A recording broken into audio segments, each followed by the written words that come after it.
This is a special cut down version of Photo Walkthrough episode number 124. It's cut down because YouTube only lets us have videos of 10 minutes long, and quite often the Photo Walkthrough shows go just a little bit over that.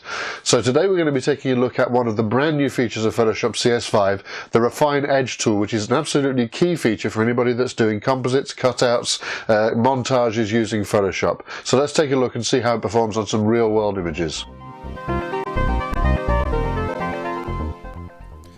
Hello and welcome back to the brief photo walkthrough series of videos looking at the new features in Photoshop CS5. Today we're going to take a look at the improvements to the Refine Edge tool, and then we're going to dip briefly into the Puppet Warp tool just to see whether or not these features are worthwhile upgrading for. So let's get started. We've got an image here that is a pretty standard sort of example shot that you might want to do lifting this off the background. So I'm going to grab the Magic Wand tool and I'm just going to select the background quickly with the Magic Wand tool, and then I'm going to just do Command Shift I to invert the selection, and I'm just going to add a little bit of this hair here, and I'm not trying to do a perfect selection here.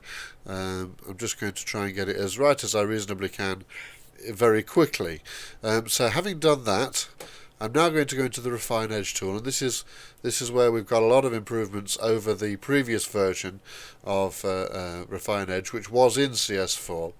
Now it was already pretty good. We can just do a radius enhancement here, but we'll say, right, well, put a little bit of radius on this edge, and we can even actually show the radius that it's trying to work with here. So if I just push that up, we can see that it's trying to find the edge of what we've given it already, and it's going to try and figure out within that radius what is part of the image and what isn't. So let's turn that back off, and you can see it's starting to get some of these edges here. Look, not too bad with selecting some hairs, but obviously we need to do quite a lot of improvement to make that a really good selection. So we've got here this tool that is now part of the Refine Edge tool, the Refine Radius tool, which if we make it larger with our standard square bracket keys, we can draw along that edge and show it where there are some extra hairs for it to get into the selection. So if I just draw around that edge there, let's see how it does with that now. Not too bad. We can see some extra hairs have appeared here at the bottom. Let's just go into this area. This is obviously the more challenging part of this selection. Let's just go down here and include some of that and see how much of this it gets now. Not bad at all. Now obviously we've also got a little area here inside the hair that we also want to try and get it to take out, and we're not having such a lot of luck with that, unfortunately. Not a surprise really. This is the sort of area that we are going to have difficulty with, and it's no surprise to find that we're having difficulty here. We may need to go back into that selection afterwards and just take that out manually with the standard Photoshop tools. And what we got what we're going to do is use one of the new features of the Refine Edge here. We can say output to. Now you can, of course, just like before, output to a selection. We can also output to a new layer with a layer mask, which is an excellent addition here. So what it's going to do when we're done is I'm going to choose new layer with layer mask, and we're going to get a new layer in the layers palette here, which has got just the selection that we've chosen as a copy of the layer we're working on with a layer mask. So that's a pretty useful feature. Now we've got a little bit here, look, that's got a highlight, and this is one of those areas where it's tricky because the highlight looks very much like the background. So what's happening is it's actually taking the highlight and making it transparent instead of making it a highlight. We have the option here with this Refine Brush tool to hold down the Option or Alt key, and you see that's changed from a plus in the middle to a minus in the middle, and I can try and just take that out of the edge, and you can see it's sort of worked. It's turned it back into a highlight. So if we make that not part of the edge and then make this into edge, You see, it's almost there, but not quite. It's very, very difficult to get this right.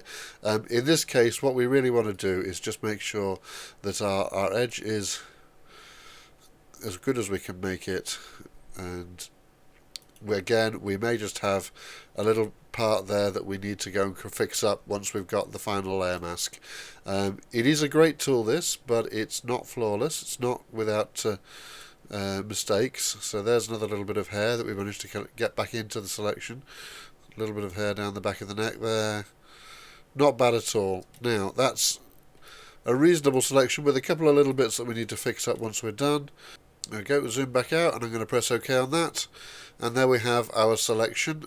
Not too bad. Let's just whack an image behind it, just to see if we can see what a sort of selection that's going to be.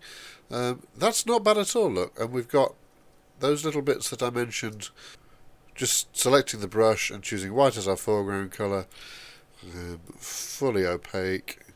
We can just fill in those little areas that the layer mask didn't get right, and then we've got this little area here also that it didn't get right, so let's make a smaller brush and choose black,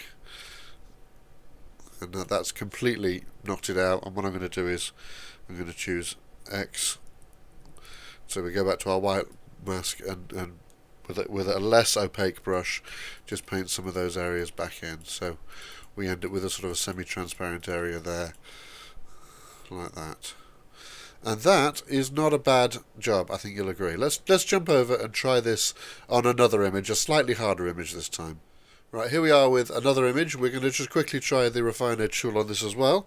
So once again, I'm going to use the magic wand, which is a W key, and I'm just going to draw around. Okay, that's a nice rough selection to get us started. Let's just jump into the Refine Edge tool. One of the other features that I've not showed you yet in here that I like very much, we've got all sorts of view modes. We've got the marching ants mode, we've also got overlay mode, and then we've got the two that I use most often. And I tend to start off with it on black, but there's also on white here, which is ever so nice, and the black and white mode, which you can see shows us the edge and how opaque the edges are. Now that I think is extremely useful.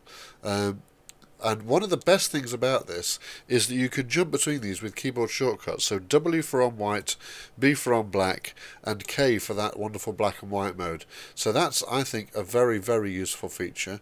Let's just go back to that on black, and once again give it a bit of a smart radius, and turn on that smart radius option. And then let's start working with that brush tool that allows us to bring in those areas that are not currently covered, and we can start seeing that working already. We've now got some semi-transparent bits up there. Let's go to the K version, and you see what a difference that makes. You can see we've got some transparency going on here now, and let's do that same thing there. You see we're starting to get those bits where the hair is sort of semi-transparent against the background. We can see those bits starting to go semi-transparent. We're starting to get the edge of the hair there. So let's go back to our on black view. Now you see I've done a little bit around the edge of the ear here, and once again it's confusing the colour that's in the ear with the colour of the background. So we get some bits that in the ear there are semi-transparent. I'd rather they weren't. But look what a nice job it's done along this shoulder here. That shoulder is out of focus, it's blurred, and if we go back to the K view you can see it's got a blurred edge now.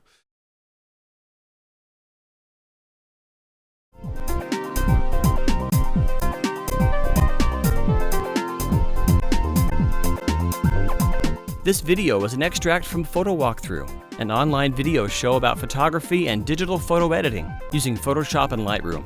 If you'd like to see more, you can find all the old shows and subscribe to the new ones for free at photowalkthrough.com.